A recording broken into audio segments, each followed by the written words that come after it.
Hello everyone. তো আজকে আমাদের দার্জিলিং যাত্রার হচ্ছে তৃতীয় দিন, আর আজকে আমরা টয় ট্রেনে চাপবো। তো সমস্ত বাচ্চাদিকে নিয়ে রেডি টেডি হতে অনেকটা টাইম পেরিয়ে গেছে। 3:30 আমাদের ট্রেন আছে। তো আমরা প্রচণ্ড তাড়াহুড়ো করে যাচ্ছি, জানি না টয় ট্রেন ধরতে পারবো কি না। ও বাবা, গিয়ে দেখি 10 মিনিট জাস্ট লেট হয়েছে, আমাদের টয় ট্রেন বেরিয়ে গেছে। এরপর কি করব, সে তো এক মহাকাণ্ড। টয় ট্রেনের টিকিট তো আমাদের আগে থেকেই কাটা ছিল।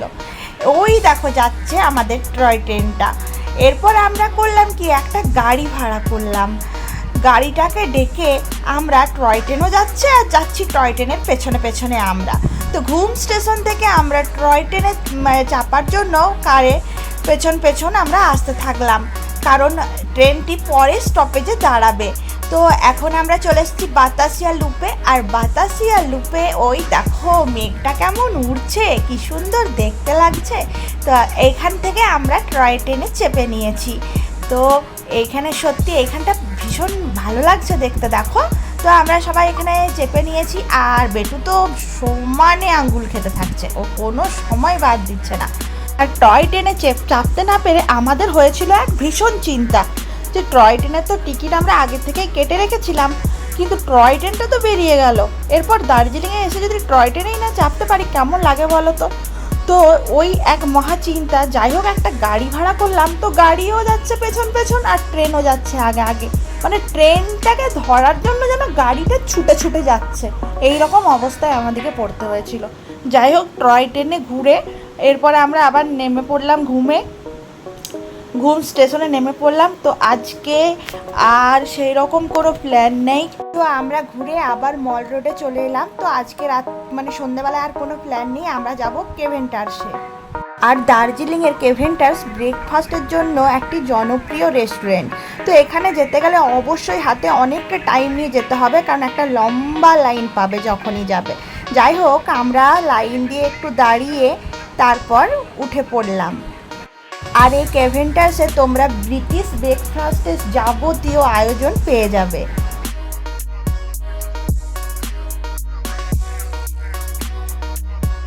100 বছরের পুরনো এই রেস্টুরেন্টের রুফটপে বসে দার্জিলিংয়ের ভিউ আমাদের এক অন্যরকম অভিজ্ঞতা এনে দেয়। এখানে বসে বসে তোমরা কাঞ্চনজঙ্ঘার ভিউও দেখতে পাবে। তো সবসময় অবশ্য কাঞ্চনজঙ্ঘা সবাইকার কপালে মেলে না। যাই হোক, কপাল ভালো থাকলে নিশ্চয়ই দেখা যাবে আর কি। এই দেখো, এখান থেকে দাঁড়ালেই তোমরা এখান থেকে কাঞ্চনজঙ্ঘা দেখতে পেয়ে যাবে।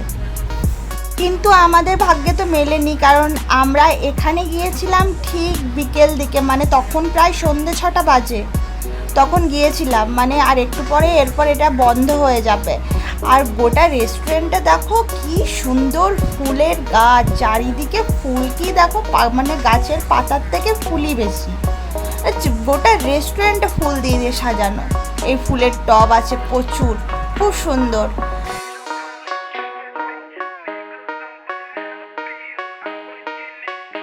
তো যাই হোক, আমরা এখানে কিছু ফেমাস ডিশ সেগুলো অর্ডার দিয়ে দিলাম, আর সঙ্গে নিয়েছিলাম একটা চিকেন প্ল্যাটার, আরও অনেক কিছু নিয়েছিলাম। আর বাচ্চাদের জন্য কিছু কিছু অর্ডার করেছিলাম, ওরা যেরকম খেতে পারবে সেই রকম জিনিস।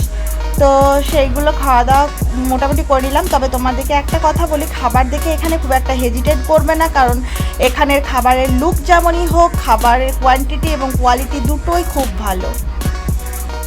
তো খাওয়া দাওয়া সেরে এরপর আমরা গেলাম গ্লেনারিজে। কিন্তু পেট তো তখন পুরো ফুলে একদম ভর্তি হয়ে আছে, কি খাবো, আর খেতে পারলাম না। তাই এখানে তোমরা সমস্ত রকমের বেকারিজ যে আইটেমগুলো হয় সেখানে পেয়ে যাবে। তো বিভিন্ন রকমের এখানে মানে বেকারিজ আইটেম পাওয়া যাবে, যা দেখবে সেটাই তোমাদের নিতে ইচ্ছা করবে, কিন্তু কোনটা ছেড়ে কোনটা নেবো কিছুই বোঝা যাচ্ছে না। যাই হোক, কিছু পছন্দের মতো জিনিস নিয়ে এখান থেকে বেরিয়ে পড়লাম, কারণ এরপর আজকে সন্ধ্যাবেলাটায় পুরো শপিং করব, কারণ বাড়ির প্রত্যেকের জন্য তো কিছু কিছু নিয়ে যেতে হবে। তো সেগুলোই আজকে রাত্রে একটু কিনে নেবো মল রোড থেকে।